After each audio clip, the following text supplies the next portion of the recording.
he was supporting you. No. The only issue or the only point of conversation is a Soboslai red card. Okay. And it's either one. You can't have your cake and eat it. Either they get a red card and the goal is chalked off, or you ignore you say you played play on and you allow the goal and that story ends. So it's either 3-1 or 2-1. That's the only matter of discussion. But then let's talk about Zoboslai, because the guy scored a brilliant free kick. Super free kick, and then after that from hero to villain. Team ya dead ball, team ya kona ma dead ball. Walifanya ile kitu ufanya. But hiyo bao ilikuwa kali. Hata tu tuambiane ukweli. No, it was a super nice goal. Just like the goalkeeper, Donnarumma, I was speechless. And you couldn't move. Anyway, we will be discussing that a little bit later on.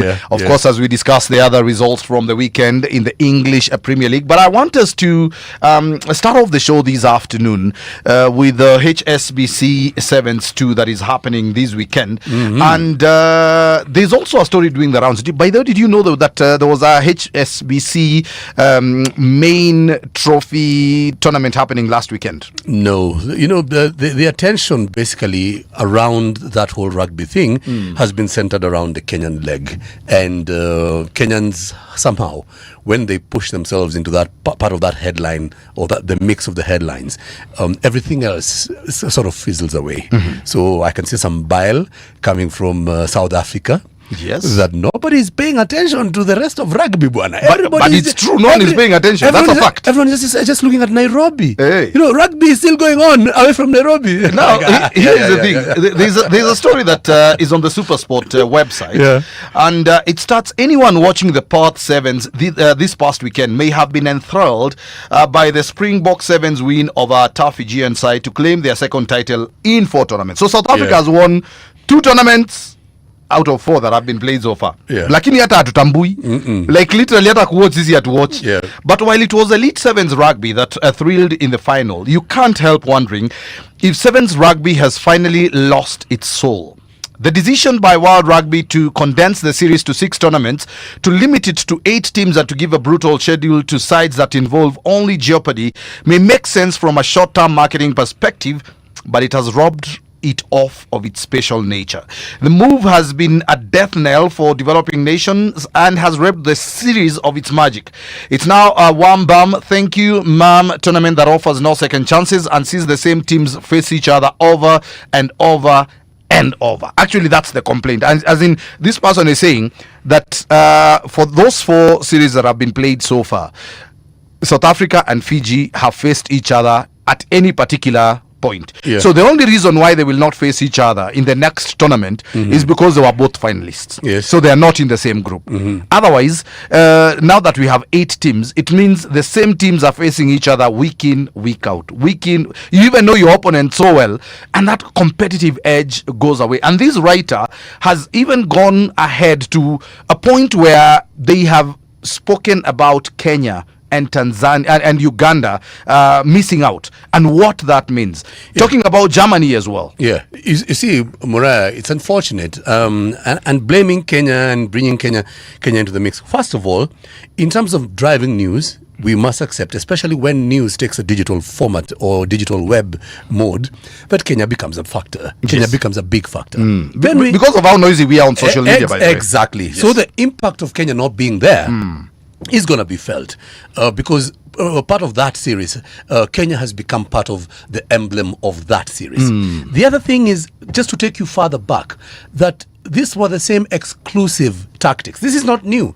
Rugby being restricted, the Sevens being restricted to the very few teams, that's the way it had been. To the elites. That is the way it always was. Look at the 6 Nations tournament. There are only 6 nations that compete every year. If you go back, that one is very competitive, to be honest. There are 6 nations, but they don't meet each other every weekend. That is a league. It's okay. It's 6 nations. Still 6 nations. Here you are 8 nations. And they're actually called the home nations. You know that, by the way. Here you are now 8 nations. Let's discuss the exclusive exclusivity of sports. Some of these sports, these guys, from the planning, from the structure, has always been very exclusive. You can extend the same conversation into cricket. Before the likes of Kenya were allowed, before even Kenya was allowed into that rugby, it was a whole key political story that stretched and stretched and stretched. But before we have became British part of history. it. We are part of the Commonwealth. Let me take you away from that and take you to the Ashes. You know about the Ashes. Ashes wanachezanga kajungu kararishana hivi. Competed Australia versus England. Australia versus England. Yes. You know, that business of exclusivity in some sports has been there for a long time. So for some time there was progressiveness. Try to include more countries. It made the tournament much more exciting. I agree with the journalist who's made that citation. Absolutely, that when you're left with again the 8 traditional or the traditional teams of Fiji have always been there, the same old guys. It takes that last year away from sevens because we've accepted that the 15s is still to a large extent quite exclusive. But we're saying the sevens rugby is a fun rugby, is a festival rugby, and that has been going on very well.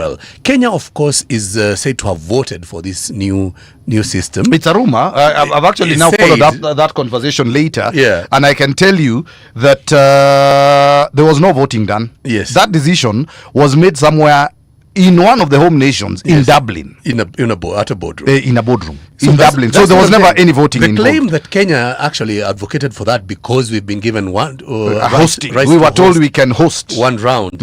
I don't think that holds any water because we know. And we have seen the benefits that playing in that elite league of rugby has brought to this country. It has extended beyond just the sevens tournament. It has extended to entrench rugby in Kenya to a place that now rugby is played across the country. Yes. Before Kenya and its fame in the sevens, rugby was not being played as widely as it is being played now. We still had also that same exclusiveness. Yes. When you come to Kenyan rugby, those people who went to school around when I was going to school or before, it was St. Mary's, they will tell you, Lenana, Nairobi school. I can already tell you which schools you're talking about here. You don't just come from any school. Those things, those guys were far away from rugby, far away.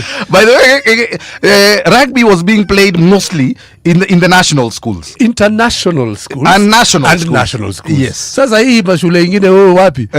Ulikuwa huko kwa story. Wewe mteremko mpandilio high school. Hiyo hatutaki hiyo story. Mfanye drama festival na mfanye mpira. Kisha muende mkaimbe mapoe mzuko mkimbanga nyimbo mrefu. That's what you're known for. Exactly. But now anyway, this thing looks like it has killed rugby, and the original format was 12 teams. And within those 12 teams, at least we had rotational, because we were assured of 3 groups at least, and sometimes 4 groups. Because what they will do is they will invite other teams to form 16. So depending on which leg was being played, there was always 4 teams that were being added. The same way, Muraya, I agree with you. The same way, Muraya, I'm also looking at this HSBC too, and I'm seeing we are 6 teams who will play each other in 3 legs. In 3 legs. Yes. It's also going to get a little bit predictable and maybe because you all know each other. Maybe a bit boring. Anyway, let's see what happens. But there's valid points in saying we are going back, we are retrogressing, or that move is retrogressive. The Sports Garage.